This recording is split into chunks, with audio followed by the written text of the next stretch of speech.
on commence à cerner notre patient ou notre client. Ici, on va parler de la timeline. Timeline, c'est la ligne du temps. Mais moi, j'appelle toujours timeline, qui c'est en fait cette anamnèse dans la nutrition fonctionnelle. Donc, on va regarder déjà qu'est-ce que c'est ce concept, comment on va construire comment vous allez construire votre timeline.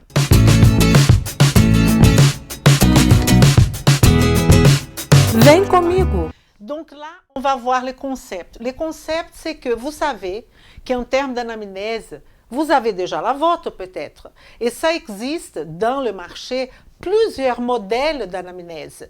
On peut même acheter un logiciel pour faire l'anamnèse. Je ne vous conseille pas. Je vous conseille, ça c'est moi, donc pas de modèle prêt. Ça va avec mon avis dans le sens que la nutrition fonctionnelle, c'est de la biochimie individualisée, tout est individualisé. Donc, on va créer, nos modèles individuels aussi. Donc, moi, j'ai mon modèle que je vais partager avec vous et vous allez prendre mon modèle et réadapter pour vous. D'accord? Et une fois que vous avez fait ça, vous allez poster votre modèle dans notre communauté. C'est ça l'objectif. Et là, vous allez dire, oui, mais si quelqu'un va me copier, écoutez, la copie est jamais comme l'original. Si quelqu'un va vous copier, ça va changer quoi? Il va avoir plus de clients que vous, il va faire quoi avec ça? C'est comme moi. Moi, je vous donne tout. Pourquoi? Plus on partage, plus on va évoluer, plus on va apprendre. Donc, je vous conseille de construire votre timeline fondée sur la mienne, ok? Et alors, si vous dites, Elisa, je trouve votre timeline parfaite, je ne veux rien changer. Ne changez pas, faites exactement comme moi. Mais je pense qu'il faut toujours avoir un piment, quelque chose qui vient de vous. Vous ne pensez pas? Alors, quels sont les objectifs généraux de cette timeline, de cette anamnèse? Premièrement, c'est la compréhension des dysfonctions qui sont présentées par le patient. Vous rappelez bien qu'on ne parle pas de maladie, on parle de dysfonctions. Et là, on va voir le tableau, la compréhension de dysfonction du patient. Donc, ce n'est même pas important, ce chapitre. C'est hyper important. Parce que c'est à partir de là, de cette compréhension, que vous allez avoir du succès ou pas avec votre patient ou votre client. C'est un point de départ pour les conduites alimentaires. Vous savez bien qu'on commence de la base. Donc, cette anamnèse, c'est à partir de là qu'on va savoir où on est et qu'est-ce qu'on va faire avec cette personne. Raisonnement clinique. Raisonnement clinique, ça veut dire plan alimentaire et régime spécifique. Est-ce que cette personne, cet individu qui est devant mes yeux, est-ce qu'il a besoin d'un nouveau plan alimentaire? Je peux vous dire qu'à 99%, oui. Est-ce qu'il a besoin d'un régime spécifique? Est-ce qu'il a besoin d'un FODMAP? Est-ce qu'il a besoin de quelque chose pour lui qui n'y a pas un nom? Tout ça, on va voir au long de notre formation. Ne vous inquiétez pas. Et l'objectif aussi, c'est d'aller au-delà de la première intention du patient. Comme je vous ai dit, c'est d'avoir la perception de quel est sa arôme, pourquoi il est là, qu'est-ce qu'il cherche vraiment. Donc, je vais vous donner un exemple concret parce que je pense qu'il n'y a rien de mieux que des exemples concrets. Mon patient arrive et il me dit, Elisa, je veux perdre du poids. Est-ce que vous avez déjà entendu ce type de situation? Ça, c'est la première intention du patient. Ça veut dire, c'est ça qu'il veut me dire, c'est ça qu'il sait me dire. OK? Mais si je vais tout de suite commencer à résoudre ce problème de perte de poids sans savoir effectivement l'arôme du patient, pourquoi ce patient, je comprends bien que la perte du poids, c'est une étape pour arriver à quelque chose. Exemple, mon patient n'arrive pas à trouver un travail. Pourquoi? Parce qu'il se sent moche, parce que la société ne veut pas de lui non plus parce qu'il est obèse. C'est un exemple. Donc, quel est l'arôme de ces patients? C'est de trouver un travail. Et c'est à qui la mission d'éclaircir pour le patient qu'en fait, vous n'êtes pas là pour perdre du poids. Vous êtes là pour trouver un travail. Et peut-être pour trouver un travail, il n'y a pas que la perte de poids. Il y a d'autres éléments. Peut-être il est perdu, peut-être il ne sait pas quoi faire. Enfin, l'arôme du patient, c'est notre mission de la découvrir. Parce que je veux perdre du poids, c'est trop basique.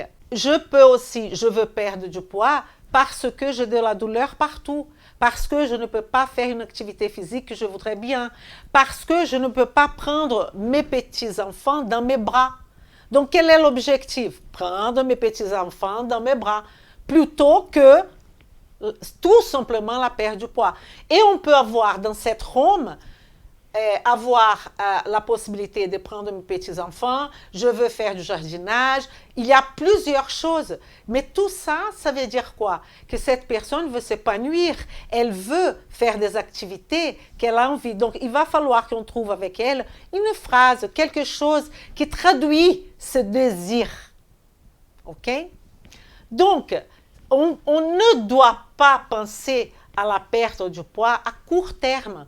Parce que la perte du poids à court terme, ça va être un autre passage pour un thérapeute ou pour un médecin. Vous n'allez pas marquer l'esprit. Vous allez rien transformer dans la vie de ce patient s'il arrive et vous commencez déjà à dire votre alimentation n'est pas équilibrée, qu'est-ce que vous mangez à peu près, vous lui dites il faut manger plus de fibres, il faut manger ça. Vous n'avez rien fait. Vous êtes tout simplement quelqu'un qui donne une opinion comme ça. Ce n'est pas un professionnel de santé. Vous n'allez pas marquer l'esprit de personne, transformer la vie de votre patient si vous faites comme ça. Je vais vous donner des exemples tout le temps. La personne qui vient pour coach sportif, qui vient pour changer sa forme, n'est-ce pas? Elle veut faire de l'activité physique? Non, elle ne veut pas faire de l'activité physique. Ça, c'est le moyen qu'elle a trouvé pour perdre du poids. Mais vous, coach sportif, vous, professionnels de santé, tout le monde sait que ce n'est pas que l'activité sportive qui va lui faire perdre du poids. Il y a plusieurs éléments qui vont jouer là-dedans, n'est-ce pas? Il y a le côté hormonal, il y a le côté alimentaire. Qu'est-ce qu'elle mange? Et là, qu'est-ce que le coach, au moins, peut-être j'ai tort, mais la majorité des coachs sportifs que j'ai passés dans ma vie, et c'était beaucoup, ok, dans la salle de sport, individuellement, chez moi, il dit diminuer le sucre, augmenter les fibres, même pas parfois, mais il n'étudie pas mon cas personnel. Je suis ménopausée, donc que diminuer le sucre, ça ne va pas résoudre le problème. Et quelle est l'activité physique qui va stimuler effectivement ma glycolyse, mon processus métabolique, augmenter mon métabolisme? Qu'est-ce que vous allez me proposer? Mais il faut me proposer aussi quelque chose de sérieux pour manger. Et là, je vais chez les dentistes.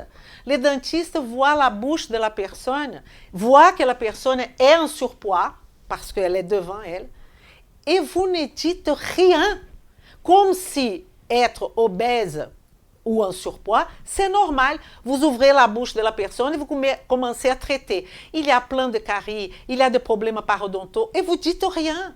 Vous traitez la bouche comme si la bouche était isolée de ce corps obèse, de ce corps en surpoids. Vous savez que là, le bidou que la personne a, mais peut-être elle n'est même pas en surpoids, mais c'est de l'élimination des cytokines inflammatoires tout le temps. Et la personne, elle a une parodontite. Comment vous voulez régler ça? Il n'y a pas de règlement pour ça. Vous allez expliquer qu'il faut nettoyer, qu'il faut venir, qu'il faut faire de nettoyage à chaque 6 mois ou je ne sais pas quoi, mais vous n'avez rien réglé. C'est ça que je veux que vous faites attention à ça. Un autre exemple, vous êtes éthiopathe, vous êtes dans la partie intégrité structurelle, un ostéopathe, la personne, elle vient et vous dites des choses très légères. Vous ne donnez pas la responsabilité à la personne. Elle a mal au genou, elle a mal au dos et elle est en surpoids. Et là, vous dites peut-être, attention, il faut perdre du poids, mais vous ne faites rien là. Ça, ce n'est pas du tout fonctionnel. Donc, on revient ici à mon patient ou ma patiente qui veulent perdre du poids. Ce que je vais l'amener, c'est pas perdre du poids. C'est pas ça. Je veux l'amener à la vitalité positive. Mais il faut lui expliquer ça. Il faut lui expliquer. Ça sera la dernière fois, monsieur, madame, qu'on va parler de perte du poids.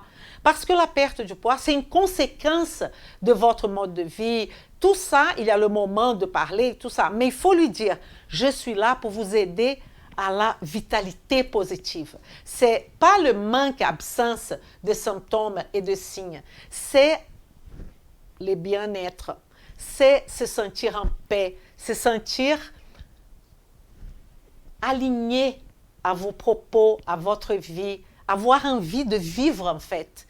Et savourer le présent, pas le passé ni le futur. Et donc, on va penser à cette personne à long terme. Et si on va penser à long terme, regardez, il faut que je m'occupe de savoir quel âge elle a. Pourquoi? Parce que c'est évident, je suis dans la perte de poids, qu'une femme de 30 ans a normalement beaucoup plus de force énergétique, ça veut dire son métabolisme sera beaucoup plus accéléré, sa T3, n'est-ce pas, qui c'est la thyroïde, n'est-ce pas, triiodothyronine, qui va donner cette ton au métabolisme, ça sera beaucoup plus présent, normalement, qu'une femme comme moi, de 60 ans. Il n'y a rien à voir. Donc, ne prenez pas les informations par les informations. Vous savez qu'une femme de 30 ans, elle a moins de, comment je vais dire, elle est plus dans l'esthétique que dans la santé. En tant qu'une femme de 60 ans, elle est déjà plus dans la santé que dans l'esthétique. Donc, les discours que vous allez proposer à la femme de 30 ans n'est pas du tout le même que les discours. Il faut sentir le patient. Il y a des femmes de 30 ans qui sont plus préoccupées avec aussi la santé que l'esthétique. Et il n'y a aucun jugement si je suis plus préoccupée avec l'esthétique que la santé. On n'est pas là pour juger les gens, on est là pour aider les gens. Et donc, l'âge de la personne, elle est extrêmement important. On sait que les femmes ménopausées vont avoir une histoire totalement différente des femmes non ménopausées. Ça, c'est important. Et il ne faut pas oublier, avant tout ça, le sexe. Parce que je n'ai pas mis là, parce que c'est d'une évidence complète. Je n'ai pas mis, peut-être je vais même le mettre, qui est le sexe de cet individu. Parce que vous savez bien que femme en surpoids, c'est une histoire. Homme en surpoids, c'est une histoire. Femme ménopausée en surpoids, c'est une autre histoire par rapport aux femmes non ménopausées en surpoids, n'est-ce pas? Et les hommes, c'est complètement différent l'histoire. Vous savez que tout de suite, eux, ils vont prendre la graisse ventrale, qui c'est beaucoup plus dangereuse. La fille de 30 ans, peut-être, elle va avoir plutôt la graisse sous-cutanée, qui c'est moins grave. Mais elle est préoccupée avec l'esthétique. Et vous savez que perdre la graisse ventrale, c'est plus facile, malgré c'est plus dangereux, que la graisse sous-cutanée. Il va falloir les antécédents, si elle a une forme de poire, si elle a une forme de pomme, tout ça va jouer dans notre timeline. L'occupation, est-ce qu'elle a des activités sédentaires? Une secrétaire, une personne qui travaille dans un bureau, ou est-ce qu'elle elle travaille dehors en train par exemple, elle travaille pour la préfecture, elle fait tous les jardins de la préfecture. OK? Et je vois pas mal, commencer à observer, de femmes en surpoids qui sont là en train de faire le nettoyage des rues et qui sont obèses. N'est-ce pas? On voit ça. On voit des policiers obèses. Dans la rue, je veux dire, parce qu'un policier qui est dans le bureau, il est dans le bureau. Donc, cette question de sédentarité, elle est fondamentale. Elle est fondamentale. Pas que pour la perte du poids. J'ai mis ici, je veux perdre du poids, mais vous pouvez mettre ici, je veux 3 points. Ça va faire pareil. C'est pour ça que notre anamnèse, comme vous, quand vous étudiez, quand vous étiez dans l'école d'ostéopathie, etc., il y avait un plan à suivre. Maintenant, vous allez adapter votre plan ostéopathique, votre plan éthiopathique, votre plan chiropracteur, ou votre plan médecin, ou votre plan dentiste, avec ça. Ou votre plan naturopathe, ou votre plan, yoga, dans ce concept-là. Ça veut dire qu'un prof de yoga, avant de commencer son cours de yoga, la personne doit payer une anamnèse. Et elle doit payer un timeline. Ah, mais elle ne veut pas. Elle ne veut pas parce que vous ne savez pas la convaincre. Parce que votre discours n'est pas bon. Parce que vous-même, peut-être, n'êtes pas convaincu. C'est pour ça. Okay. Mais imaginez si je vais faire une formation de yoga et je m'attends que je vais arriver, premier jour, je vais me mettre dans un groupe où le professeur ne sait pas l'histoire de chaque personne. Et si je fais différemment, si je commence à faire l'anamnèse, si je commence à travailler là-dessus, la personne, elle va s'enchanter, elle va dire, qu'est-ce que c'est ça? Donc, pour ceux qui sont en train de commencer à travailler avec la nutrition et qui sont, par exemple, profs de yoga, vous allez implémenter votre anamnèse aujourd'hui. Qu'est-ce que vous allez faire? Vous n'allez pas demander de l'argent, ok? Mais vous allez faire tout ce que je suis en train de vous dire. Ah, vous êtes étudiant de médecine chinoise. Vous allez faire pareil. Et vous allez appliquer chez quelqu'un que vous connaissez. Il n'y a pas d'excuse. Je voudrais que vous commenciez aujourd'hui. OK? Donc, sexe, âge, occupation, antécédent familial. Est-ce que sa maman, son père de cette personne-là, est-ce qu'ils sont obèses? Est-ce qu'il y a des histoires d'obésité? Est-ce qu'il y a de grands-pères et de grands-mères? Attention, je vais après, quand on va rentrer dans le détail, ça ne veut pas dire qu'une question héréditaire. Ça veut dire aussi une question épigénétique. Qu'est-ce que je veux dire par là? C'est que cette famille mange mal. Le grand-père mangeait mal. La grand-mère mangeait mal. Mon père mangeait mal. Donc, je suis obèse. Parfois, c'est même pas lié à l'obésité héréditaire. C'est lié à la façon de manger de la famille. Vous voyez la façon de manger de la famille. L'autre jour, j'ai vu une patiente à moi, qu'elle était comme ça, elle est devenue comme ça. Je l'ai trouvée dans une... L'autre jour, pour vous dire la vérité, je déteste mentir, c'était hier. Ok? Je suis là dans l'avenue de Cahors et je regarde dans une boulangerie très fine qui est à Cahors. Je regarde, mais comme elle avait la masque, je n'ai pas trop tilté, mais j'ai bien regardé. Mais c'est ma patiente qui est là. Ben, je décide de rentrer. Je rentre et je la vois. Je veux ça, je veux ça. Elle achète tous les gâteaux au monde, tous les trucs au monde, mais elle a fait cette transformation. Et là, elle me dit, Elisa, ce n'est pas du tout pour moi, parce que moi, je me libérais de ça, mais c'est pour mes enfants, pour mes petits-enfants. Je ne sais pas le concept.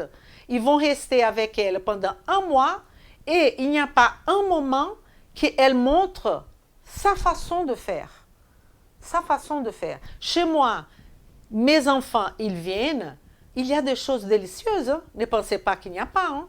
Il y a des glaces de banane, il y a plusieurs choses. Mais pourquoi vous allez vous adapter au mode de vie de quelqu'un que vous n'êtes pas d'accord? Tout ça, je passe à mes patients. Ça, c'est très dur, hein? C'est très compliqué. mais il y a toujours l'intention derrière. Donc, antécédent familial, on ne va pas regarder que les aspects héréditaires, mais aussi ces aspects épigénétiques, mode de vie. Antécédent personnel. Est-ce que cette personne qui vient chez vous, là je prends que c'est un adulte, parce que quand on a parlé de l'âge, on n'a pas parlé des enfants, n'est-ce pas? Qui là, on va avoir une complication de plus, que ce traitement ne sera pas que pour l'enfant, mais aussi pour les parents. Et si c'est un adolescent, alors on va compliquer encore plus, parce que si on arrive à convaincre cet adolescent de changer, et on n'a pas convaincu le parent, je vais vous expliquer pourquoi je ne prends pas adolescent, parce que ce n'est pas lui qui paye. Et donc lui, il veut faire cette transformation, et je peux trouver des parents qui ne sont pas présents pendant mes consultations, qui vont dire, il m'appelle, il me dit, ah, Elisa, vous êtes en train de chambouler tout, il faut que j'aille au supermarché pour acheter je ne sais pas quoi, des trucs complets, de riz complet. Ici, on ne mange pas du riz complet, ici, on mange du gâteau, mais qu'est-ce que vous faites là? Donc, pour moi, ce n'est pas possible. D'accord?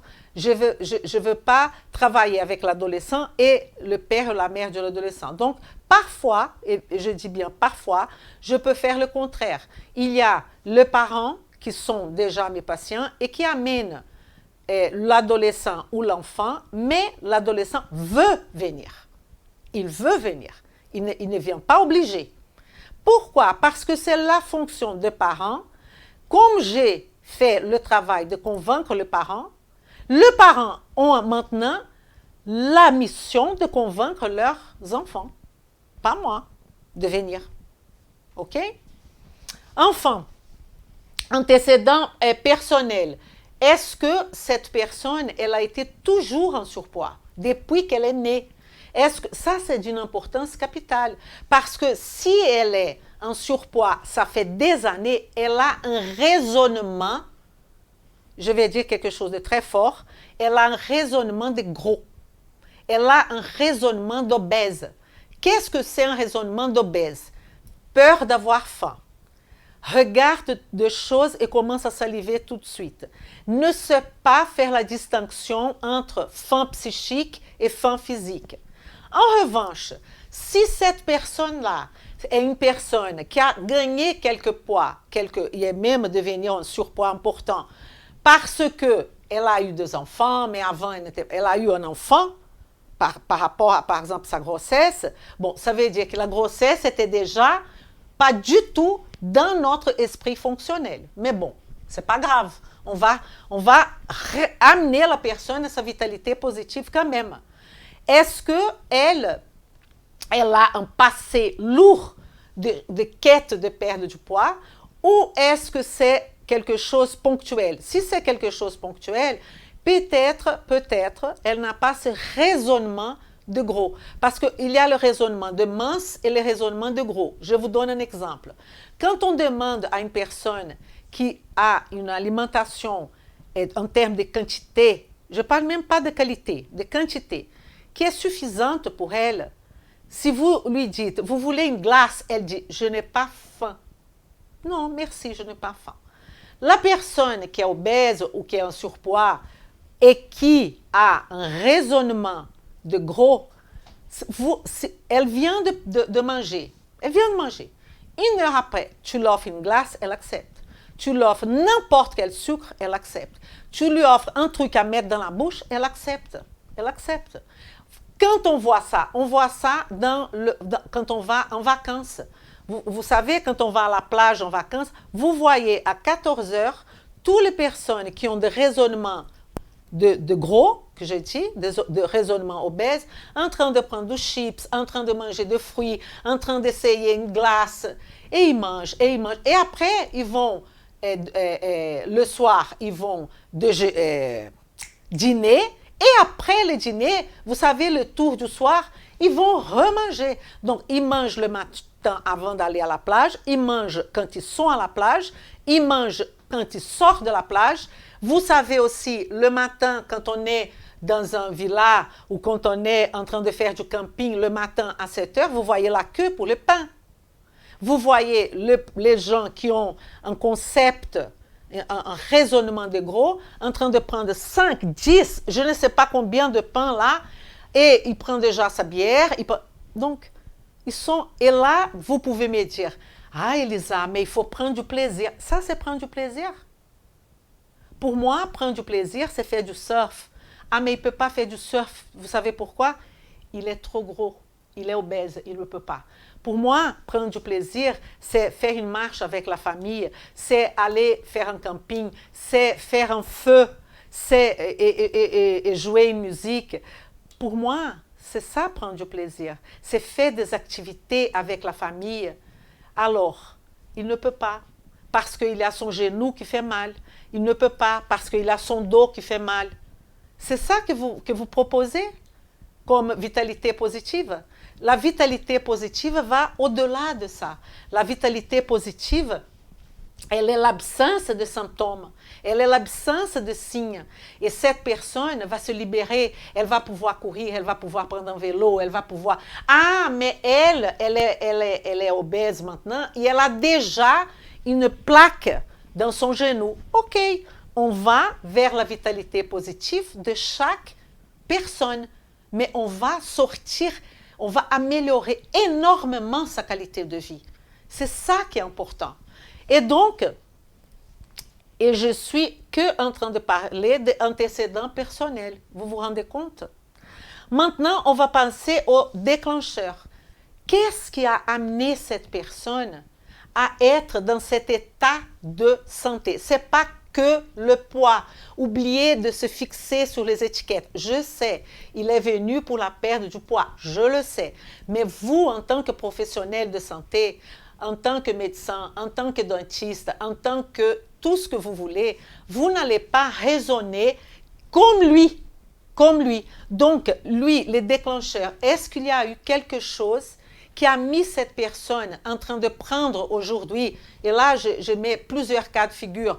Pourquoi il prend aujourd'hui de la metformine? Qu'est-ce qui se passait?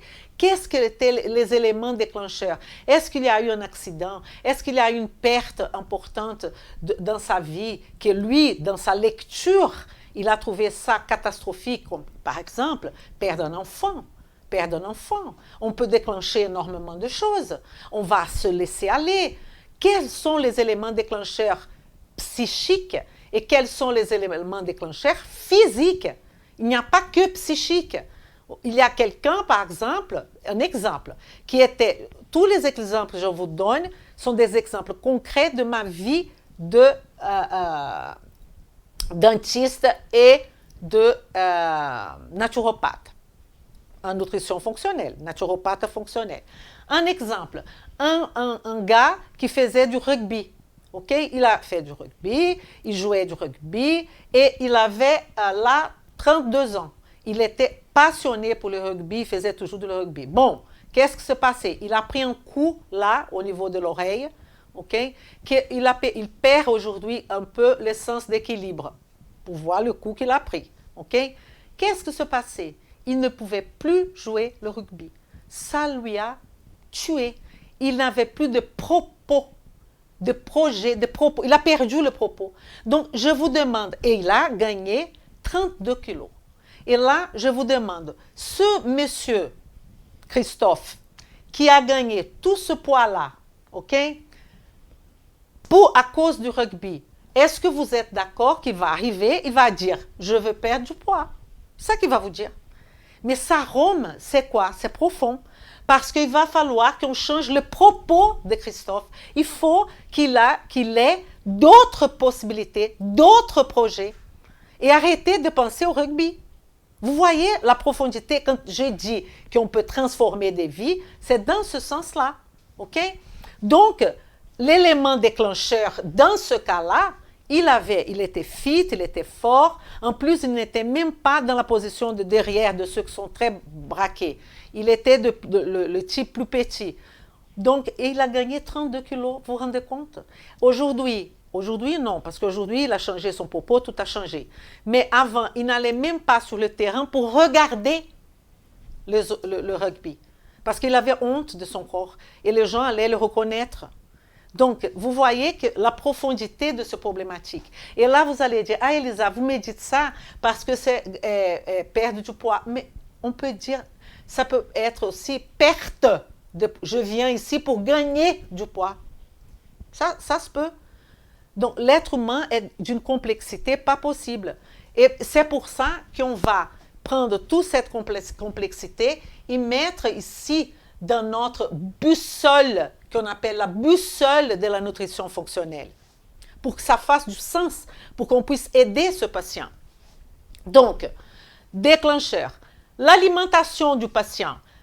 C'est quoi l'alimentation? Et là, je vois tout le temps, le patient lui-même, il a l'envie de me dire, ah, je vais vous raconter, le matin, je mange ça, ça, ça, à midi, je mange ça, ça, ça.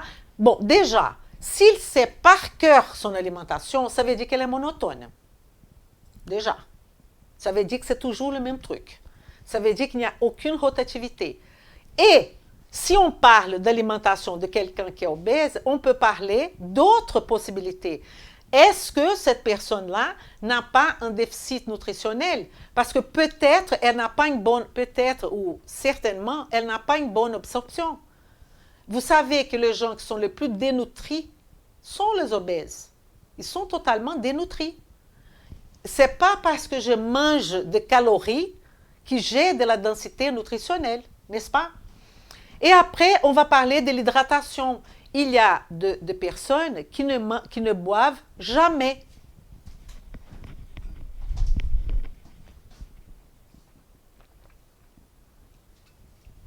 Qui ne boivent jamais de l'eau, qui ne se rappellent pas. Moi, j'étais un exemple de ça.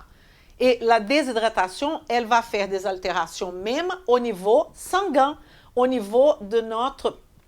Et quand on va faire l'analyse de globules rouges, il y a leucocytes, globules blancs et globules rouges, ça c'est pour un autre moment, mais la déshydratation va se montrer là. Peut-être dans la normalité, vous allez penser, ah, il n'y a pas d'astérisque dans le bilan, il n'y a pas de gras dans le bilan, donc tout va bien.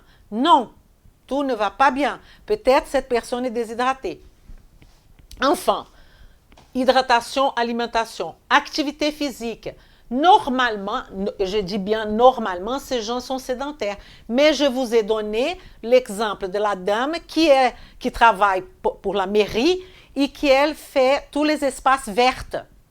Et elle est obèse. Comment on peut expliquer? Je vous ai donné l'exemple du policier qui est dans la rue, comme ça, il est là. Il marche avec son collègue. Vous voyez ça tous les jours, tout le temps. Vous voyez un tour de taille de 100 et quelques centimètres. Moi, je me dis, mon Dieu, il va avoir un AVC, il va avoir un truc. Et lui, il est là, tranquillo, en pensant que tout va bien. Mais c'est un policier qu'il est déjà un peu de côté, parce qu'il ne va pas courir derrière un voleur. On est d'accord? Il commence déjà à se mettre de côté. Je vous donne un exemple. J'avais un policier, patient, qui lui, il était motard dans la police. Qu'est-ce qui se faisait? Il a commencé à cacher parce qu'il avait trop de douleurs au genou. Donc, il évitait de prendre la moto. Comment un motard policier va éviter de prendre la moto? Vous comprenez? Et donc, là, dans l'histoire de ce patient, il est venu, je vais vous dire, il est venu pas pour la perte de poids, il est venu pour la douleur de genou. Point. Et il est passé par 3 médecins qui ont dit, non, non, mais votre genou, pour l'instant, il va bien. Comment ça? Le mec, vous savez, le genou, il prend 3 fois le poids. Et il était en surpoids, important, pas obèse, mais en surpoids. Et il avait déjà de douleurs au genou. Donc, quelle était la rome de ce patient? C'est de revenir à son travail naturellement et pas perdre du poids et pas perdre du poids et pas résoudre son problème de genou. Donc, la rome, j'insiste, c'est le rêve du patient. C'est ce qui est derrière son discours. Rappelez-vous de ça. Alors, le sommeil, et là, quand on parle là, on rentre tout de suite à apnée de sommeil, n'est-ce pas? On rentre dans l'histoire de se réveiller au milieu de la nuit, on rentre des difficultés d'endormissement. Si vous occupez que de la perte du poids, comme si la perte du poids allait redonner la vitalité positive, elle ne va pas. Parce que si le patient a une raison pour cette gain de poids et qu'on n'a pas traité, on n'a pas parlé, rien du tout, il va revenir en arrière. Il ne va pas rester dans la vitalité positive. Il ne va pas se tenir.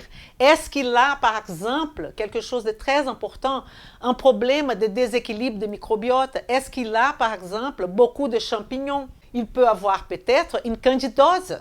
Une candidose, je ne sais pas où, mais une candidose. C'est pas sa faute, c'est pas lui qui va avoir envie de sucre. C'est le candidat albicans. Donc, vous voyez que les choses ne sont pas simples. Et est-ce qu'il y a des troubles gastro-intestinaux, qui c'est la porte d'entrée? Est-ce qu'il a des constipations? Est-ce qu'il a de diarrhée? Est-ce qu'il a beaucoup de gaz? Est-ce qu'il a des ballonnements? Donc, avant, si vous êtes dans les courts termes, vous ne transformez rien du tout. Et donc, qu'est-ce qu'on va faire? On va prendre ce patient et on va mettre ce patient dans notre boussole de la nutrition fonctionnelle. Boussole de la nutrition fonctionnelle. Parce que c'est ça qui va nous donner les nords, où aller, comment faire. Et ici, c'est un autre schéma. Vous allez faire ce schéma 1000 fois. Chaque fois, je vous présente d'une façon différente. Qu'est-ce qu'on a ici? Ici, on a la toile des interactions de systèmes que vous connaissez déjà. Les systèmes d'assimilation, on parle de qui? Santé gastro-intestinale. Assimilation, on peut parler aussi de poumons. On parle de signes et de symptômes au niveau de l'assimilation, n'est-ce pas?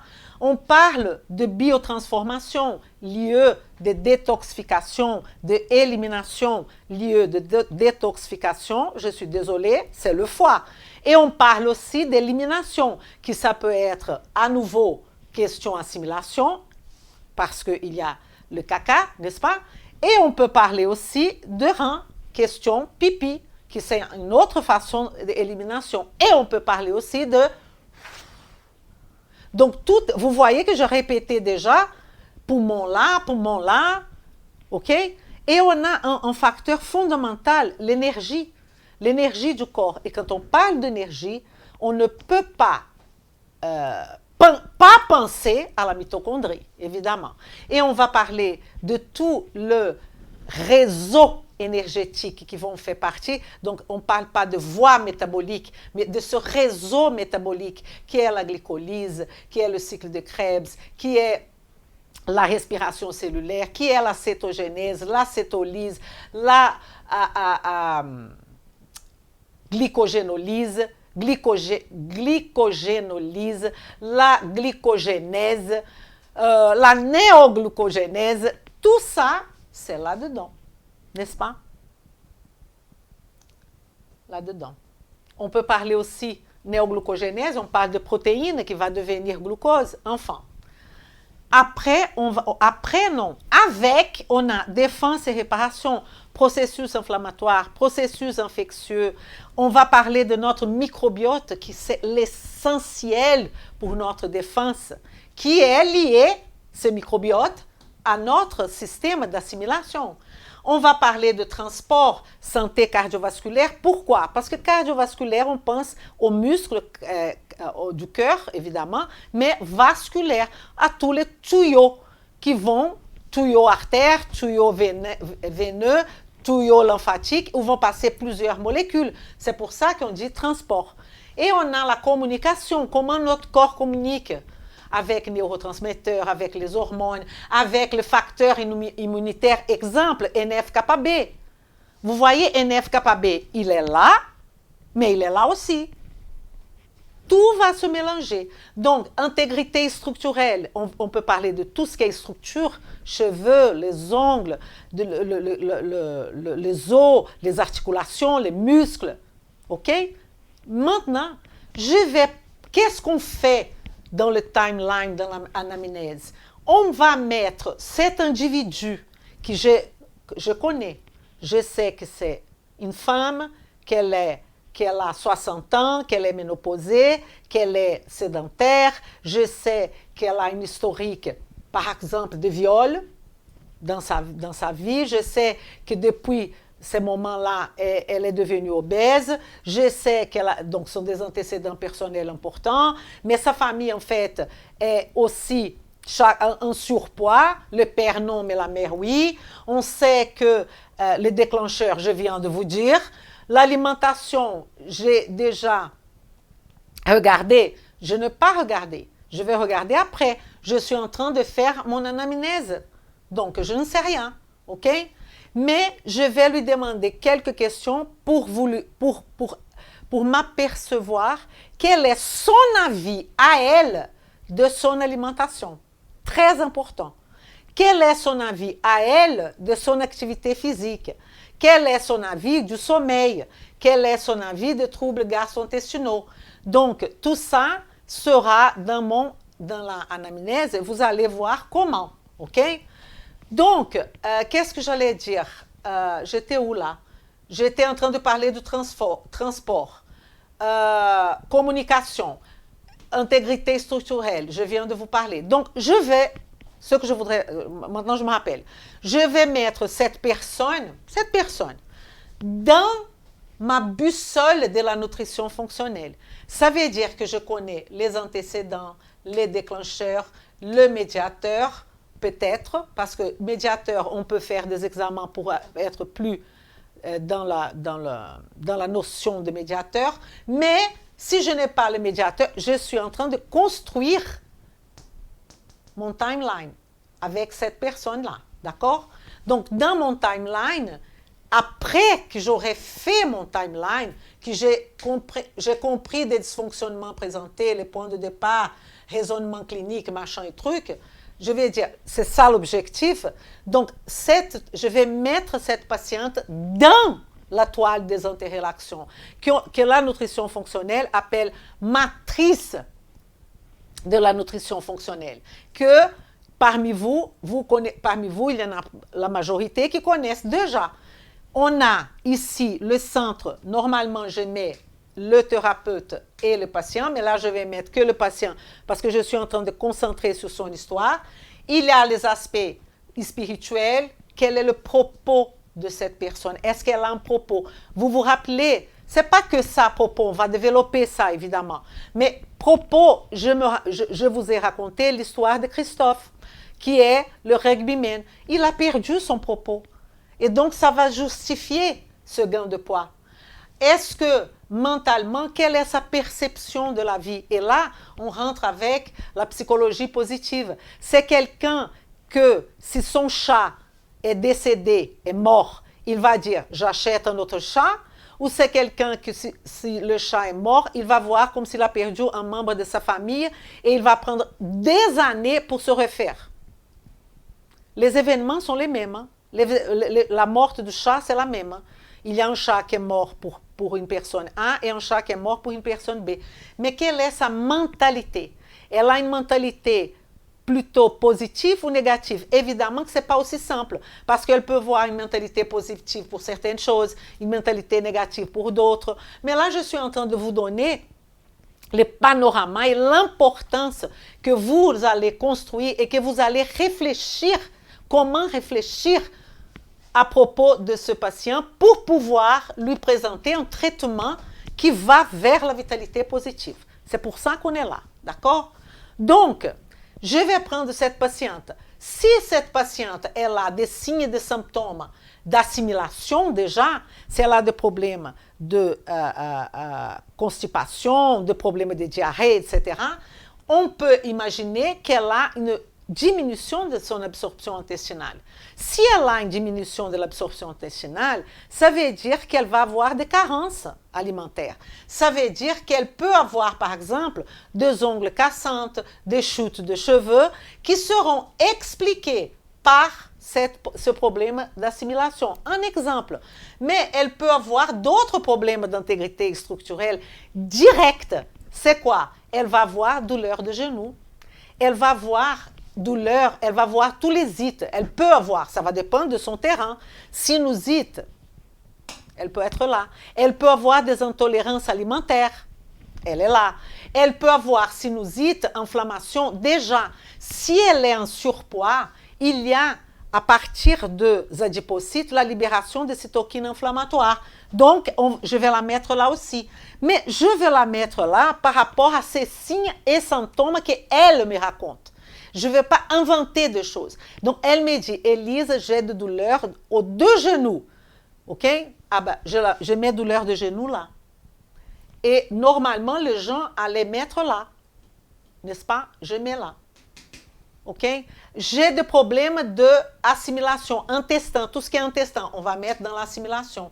J'ai des problèmes, par exemple, là, dans notre cas, elle a un problème de stéatose hépatique. Elle m'a déjà dit qu'elle avait, il y a un rapport qu'elle m'a dit qu'elle a de l'stéatose hépatique.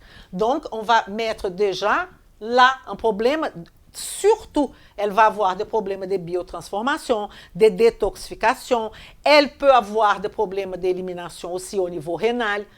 Avec cette stéatose hépatique, ça va chambouler énergie. Elle peut se trouver fatiguée, elle peut se trouver avec des altérations, déséquilibres mitochondriaux. Elle a, hein, c'est sûr. Une personne qui est comme ça, c'est sûr. Donc là, dans l'énergie, par exemple, on peut éventuellement se poser la question, est-ce qu'elle est prédiabétique? Donc, si elle me raconte fatigue, elle me raconte des signes et des symptômes qui ont lien avec l'énergie, je vais mettre là dans la matrice à ce moment-là. OK? Donc, tout ça, vous voyez bien que c'est complètement lié. Et là, elle me dit, par exemple, qu'elle est frileuse, qu'elle est fatiguée, qu'elle a les cheveux qui tombent. Ah, je peux penser à la thyroïde. Donc, je vais mettre où? Hormones, dans communication. Je vais mettre tous les signes et symptômes là-dedans. Après, je vais réfléchir. Je vais faire le lien de choses. Ça, c'est la partie géniale de l'histoire. Et intégrité structurelle, elle peut présenter ongles cassantes, elle peut présenter douleur les genoux, par exemple. Elle peut présenter douleur lombaire. Elle peut présenter pas mal de signes structurels qu'on va mettre ici. Donc, l'objectif de cette toile, c'est que, en fait, tout ça, c'est la structure physiopathologique de la personne. Ça, c'est la charpente qui tient cette personne aujourd'hui. Donc, est-ce que la charpente est comme ça? Si elle est comme ça, il n'y a pas de vitalité positive, quoi. On va faire ça, que la charpente soit au maximum possible stable. Si on fait ça avec la charpente, il y a la perte de poids. Hein? Vous comprenez? Il y a la perte de poids. La perte de poids, c'est une conséquence de ce travail-là. Donc, vous n'allez pas vous fixer sur perte de poids. Évidemment, le patient, il est là pour la perte de poids, mais il y a un travail à faire avec lui pour lui expliquer que si on fixe sur la perte de poids, il ne va pas s'en sortir.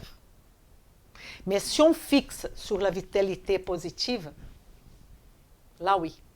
Là, ça vaut la peine. Là, vous êtes patiente d'Elisa. Là, on est dans la nutrition fonctionnelle.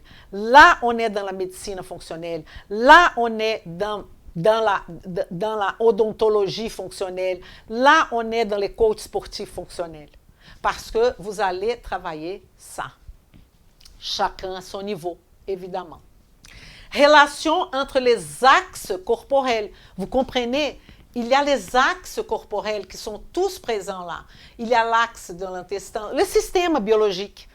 Il y a l'intestin, il y a le foie, il y a le rein, il y a l'axe énergétique, il y a l'axe de moléculaire, on va dire, hormonal, neurotransmetteurs, facteurs immunologiques, tout ça. Il y a des structures, les structures de la personne, le dent, les œufs, la bouche, le muscle, il y a tout. Donc, c'est pour ça qu'on va voir la relation de tout ça, d'une façon organisée. Sinon, on se perd. Je regarde quoi, comment, on se perd. C'est pour ça qu'on est là. Regard de la science nutritionnelle, ça, c'est le regard de la science nutritionnelle dans l'intégrité, c'est ça qu'on cherche, métabolique selon chaque individu. Donc, on a fait notre super introduction de comment commencer à connaître notre patient. Et là, on appelle timeline, la ligne du temps de ce patient. Vem comigo? Vem comigo!